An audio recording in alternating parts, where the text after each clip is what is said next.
This podcast encourages and empowers you to create your own unique real story, develop your own unique real statement, and discover your own unique real self. The power is yours. Good night, Paul Pichugin. How are you doing on this wonderful, beautiful night? It's morning here, but I'm doing great. It's challenging, right? Like when I speak to people that are in Australia in their timing, it's one of the challenging things. It's like, okay, should I say good night here as well? But it's daylight. Come on. That's it. Well, what part exactly are you in right now? I live kind of nearly as far south and west as you can go in Australia, so right in the southwest corner. I live just outside of a town called Busselton, which is in kind of the Margaret River wine region. Most of the area's wineries and surfing. All right. So quite a nice area. Well, do tell me, which of your talents is responsible for us connecting at this specific time in history?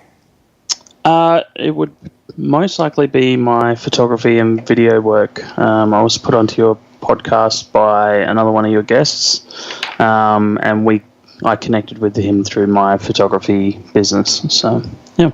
That's wonderful. Say his name. It's Anthony. Anthony English. Yes, English. Sorry.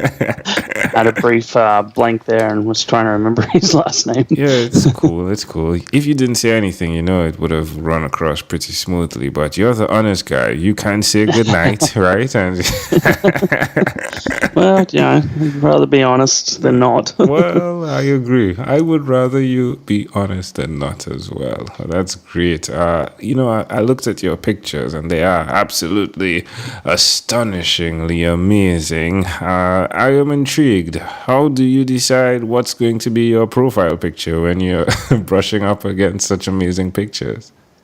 For profile pics, it's just at the moment for, say, LinkedIn, I've just got one that kind of actually shows my face because most of my photos don't.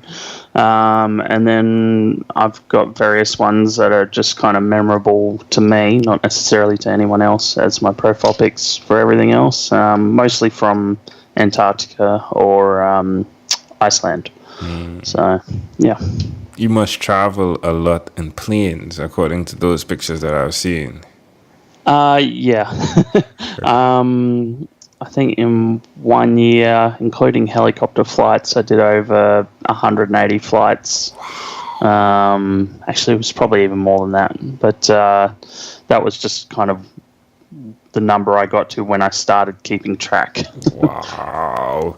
So who did you gain this skill from, this ability to capture images the way you do?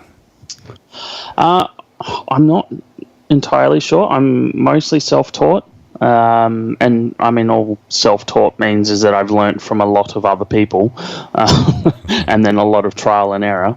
But I haven't done any kind of official training in it. My mother is an artist, and my father was in the military, and when military move you around a lot, and for one move, we moved from the far south of Australia to kind of the not far north, but fairly far north, and they gave us 2 weeks to drive the trip, and I would have been, I think, about 6 years old, and so my parents gave me a camera to kind of shut me up on the trip and keep me amused, and it worked, and they kind of discovered that I had some sort of natural talent for it. I mean, not that the photos were great, but they definitely had something there.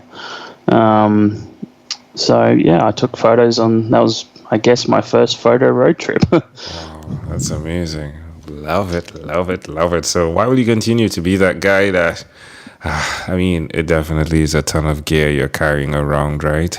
But why will you continue to be the guy that repeats that skill, to be that guy who's capturing these amazing images? Well, for me, like it's now my career. It hasn't always been, but I was in IT and project management prior to this. But it was like through the most stressful times of my life. It was my escape.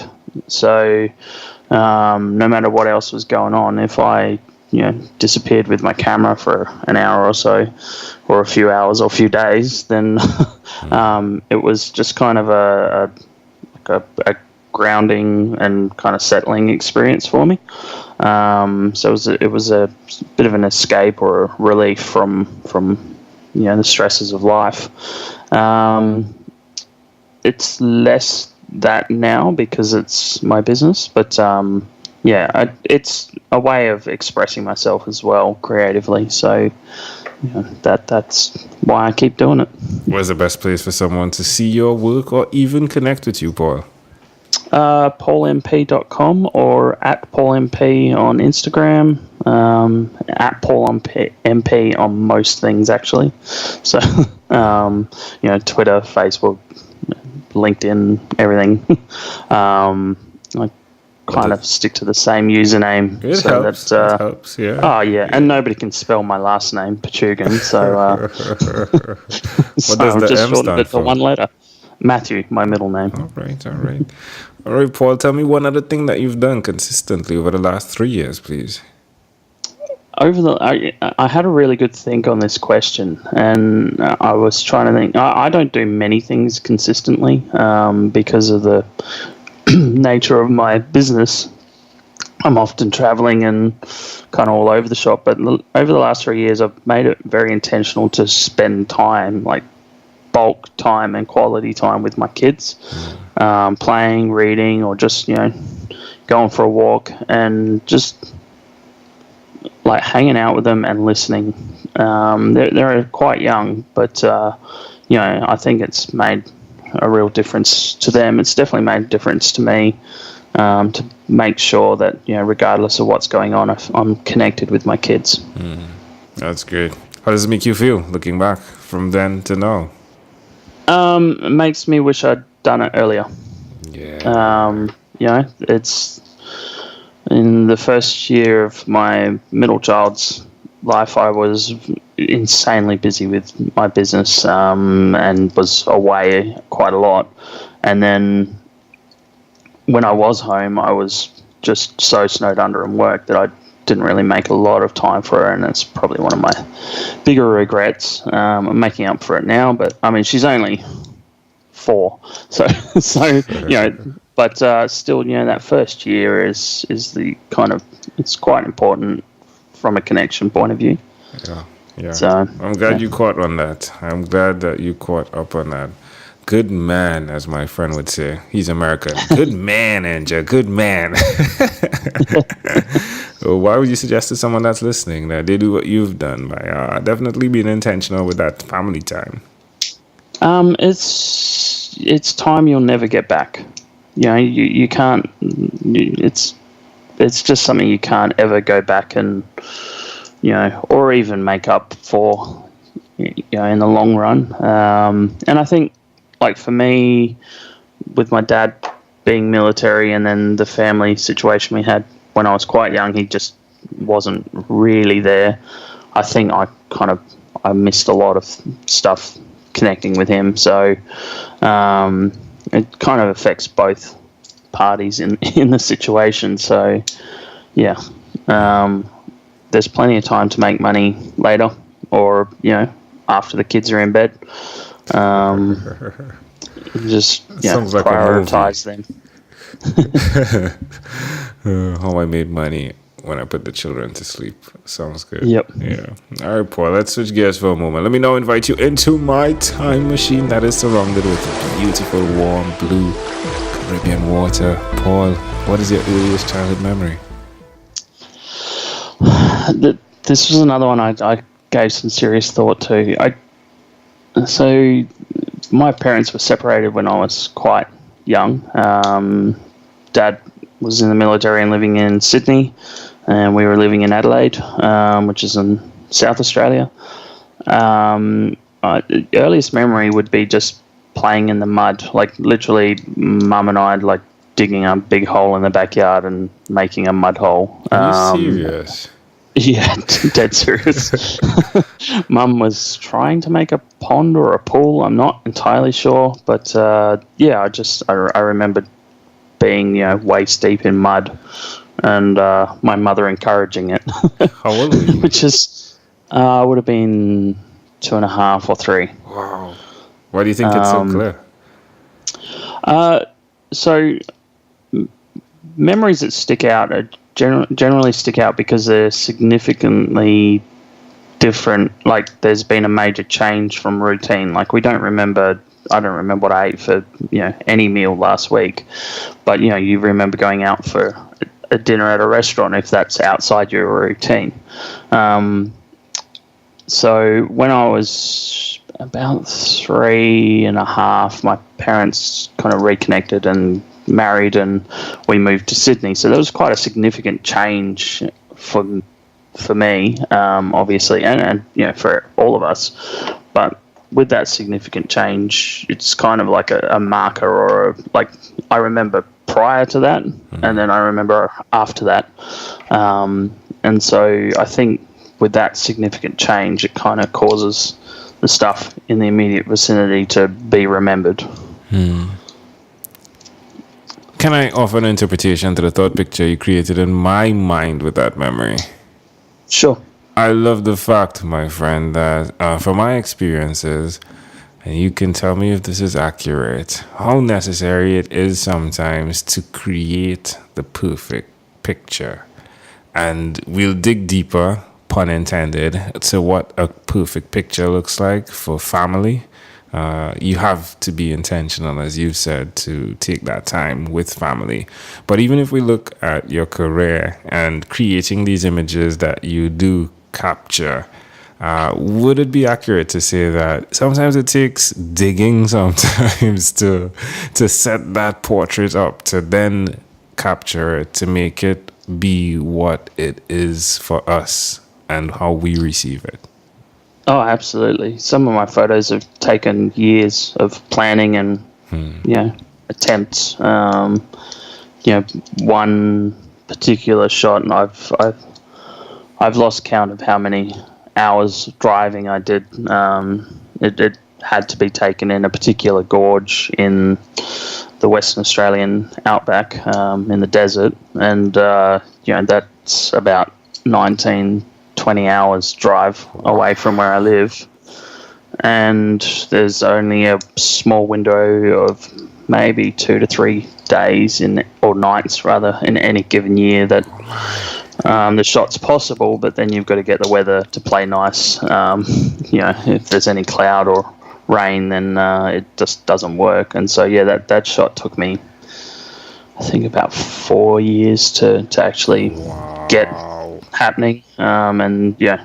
So that involved driving 40 hours return, and then I might not get the shot. So many of my photos have not many, but there's a solid probably 20 or so photos that have a similar kind of story where it's just taken literally years to bring them about. Love it. If we fast forward to when you were 12 years old, what was your favorite song?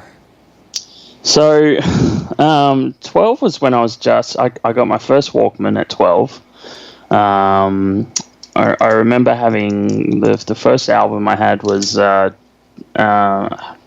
DC Talk, a Christian kind of hip hop rap group. Oh, yeah. But I was right into kind of that genre of music. But that year I remember the top song from them was Jesus Is Just Alright, and I loved that. But that was 1993 was the year I was 12, and there was some really good music that year. Kind of Cypress Hill had Insane in the Brain, and there was Boom Shake the Room by DJ Jazzy Jeff, and the Fresh Prince, and even Naughty by Nature had what was it? Hip Hop Hooray! That was kind of a really good era, I think, in terms of music. Yeah. Tupac had a bit of stuff, and so I was right into kind of all that, but I was still kind of discovering music at that stage. Right,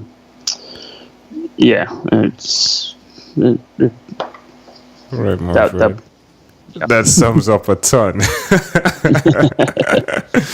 All right, Paul. Well, we've arrived at our destination, but before we get off of this time machine, there's a small declaration form. So it's yes or no. We're going to move pretty quickly here. Are you ready? Yep. Paul, have you chosen someone to pass on your skills to? No. Are you married? Yes. Do you have children? You did. Yes. Yeah, how many? Go ahead. 3 girls. All right. Do you believe in God? Yes. Do you have an inner circle of friends? Yes. Do you watch TV for more than 3 hours a day? No. How about 3 hours a week? No. I don't watch TV at all. What about screen time, the phone and or the computer? Is it more than 8 or less than 8 hours a day? Most days more. Paul, if you had to share with us your own unique real statement, a statement that represents who you are, Paul Pichugin, what would you say that is? This one I don't know. You can say pass. I really don't know. Yeah, it's cool. Yeah, you can say pass. I'll pass in that one. Yeah. I mean, in terms of like a statement, nothing overly inspiring, but just work out who you are and be that person. Be true to you. And if you don't like who that person is, change it. Love it. Paul, this has been a great pleasure, my friend. Before you leave, is there anything else you'd like to share with our amazing audience? No, that's about it. You got some awesome questions. I read through them and I was like, wow, that's really made me think, and I like it. Appreciate that. Mission accomplished. Paul, again, great pleasure. Thank you for being on What is Inspired by 12-Minute Convos with Angel Jones. Thanks for having me. You're welcome. This segment has been brought to you by Amazel Enterprise.